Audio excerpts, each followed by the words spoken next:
warahmatullahi wabarakatuh. Salam sehat. Balik lagi di podcast Bisa Bincang Selasa Santai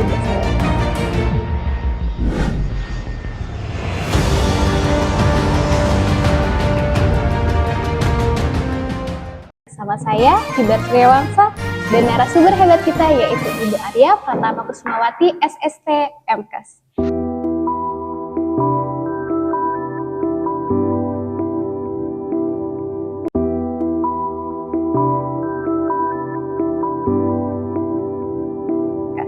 Hari ini kita akan membahas tentang makanan dan tubuh, ada dua hal yang tidak bisa terpisahkan.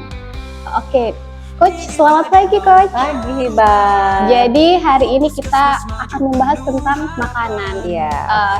Kita langsung ke pertanyaannya aja. Oke. Jadi pertanyaan pertama, kenapa sih Coach makan itu sangat penting bagi tubuh kita? Karena makanan adalah sumber energi dan zat gizi yang dibutuhkan oleh tubuh. Tanpa makanan tubuh tidak berfungsi dengan baik. Hibar.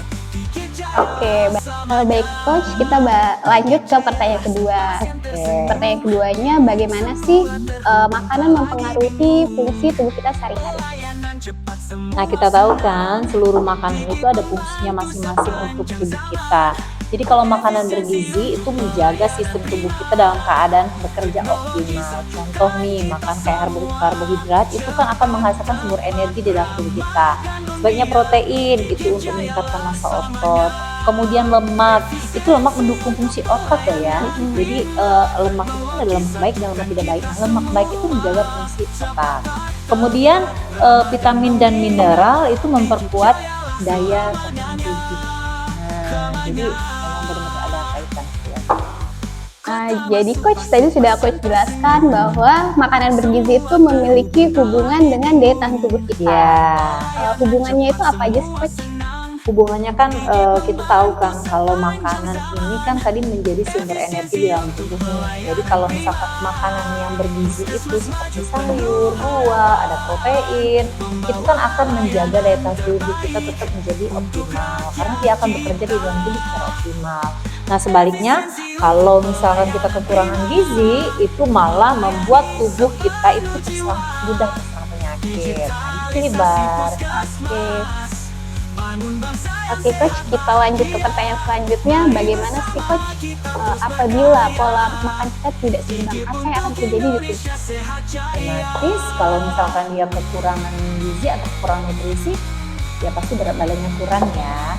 Tapi kalau misalkan dia karena pola makan yang tidak seimbang tadi, tidak bisa mencukupi yang dibutuhkan oleh tubuh seperti vitamin, mineral, gizi yang dibutuhkan oleh tubuh, ya bahkan dia menjadi timbunan lemak yang menyebabkan dia menjadi obesitas. Jadi pola makan yang seimbang harus benar-benar paham bahwa yang dibutuhkan tubuh itu ada gizinya, seperti ada vitaminnya, mineralnya, ada seratnya, ada proteinnya. Jadi memang benar-benar perlu diperhatikan. Jadi komplit lah, katakanlah komplit. Tapi kalau misalkan dia bahkan kekurangan, ya itu tadi dia akan berat badannya tidak akan naik secara optimal.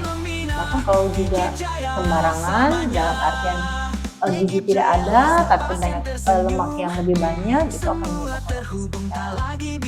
Oke. Di sini baru menanya lagi nih Coach, untuk teman-teman kita nih yang kekurangan gizi atau yang kelebihan gizi, ada nggak tips-tips supaya mereka bisa merubah pola makan mereka menjadi lebih baik? Oh, kalau misalkan dia kekurangan gizi nih, nah kalau kekurangan gizi misalkan berarti dia lebih cenderung ke mau dia kelebihan berat badan atau kekurangan berat badan, tetap ya itu berpengaruh. Kalau misalkan dia kelebihan berat badan, otomatis gizinya kalau sedikit dibandingkan dari lemaknya, kalau lebih banyak lemak dibandingkan gizi. Tapi kalau misalkan yang kurang berat badan, ya lebih lagi itu antara lemak sama gizinya juga sama-sama kekurangan. Jadi tipsnya yang paling aman adalah satu, kamu harus tahu apa yang dibutuhkan oleh tubuh, mau itu gizi, mau itu makanannya yang seratnya, kemudian mau itu proteinnya, itu harus tahu. Terus harus paham nih kalori yang dibutuhkan oleh tubuh kita itu berapa kalori hariannya. Kan kita ada kalori yang harus masuk ke dalam tubuh, itu berapa kalori. Kalau kita sudah paham, kita tidak akan yang mengalami namanya obesitas atau kekurangan berat badan. pasti akan mengalami. Jadi sarannya perlu diperhatikan dari makanan yang kita makan itu harus mengandung 3 faktor yang kuat ya. 1, menjadi sumber energi, kemudian dia menjaga hidrasi di dalam tubuh kita, yang ketiga dia menjadi membuat kadar gula di dalam tubuh kita menjadi aman. Nah yang paling penting nih, dia bisa, makanan yang kita makan itu bisa menghasilkan atau memberi makan 100 triliun sel dalam tubuh kita. Nah kalau keempat ini sudah tercukupi, tidak ada lagi yang namanya obesitas atau kekurangan gizi. Jadi perlu diperhatikan ya teman-teman, baik nutrisinya, baik dari gizi makanannya, mau seratnya, mau kandungan proteinnya, itu perlu diperhatikan. Oke, baik. Teman-teman, mungkin itu saja pertanyaan hari ini. Kita dengarkan terlebih dahulu closing statement dari coach kita, yaitu Coach Arya. Silakan Ibu. Oke, jadi untuk teman-teman, sebaiknya perlu berhati-hati. Yang dikasih makan itu karena hubungan antara makanan dan tubuh itu adalah satu kaitan yang erat ya, hubungan yang tak terpisahkan. Jadi sebelum kita makan itu kita harus tahu dulu nih, makanan ini bermanfaat tidak untuk tubuh ya. Jadi yang diberi makan itu tubuh dan bukan mulut kita. Jadi untuk kedepannya harus lebih bisa memilah makanan yang terbaik untuk tubuh dan untuk kesehatan kita. Oke, baik. Terima kasih. Demikian podcast hari ini. Sampai jumpa.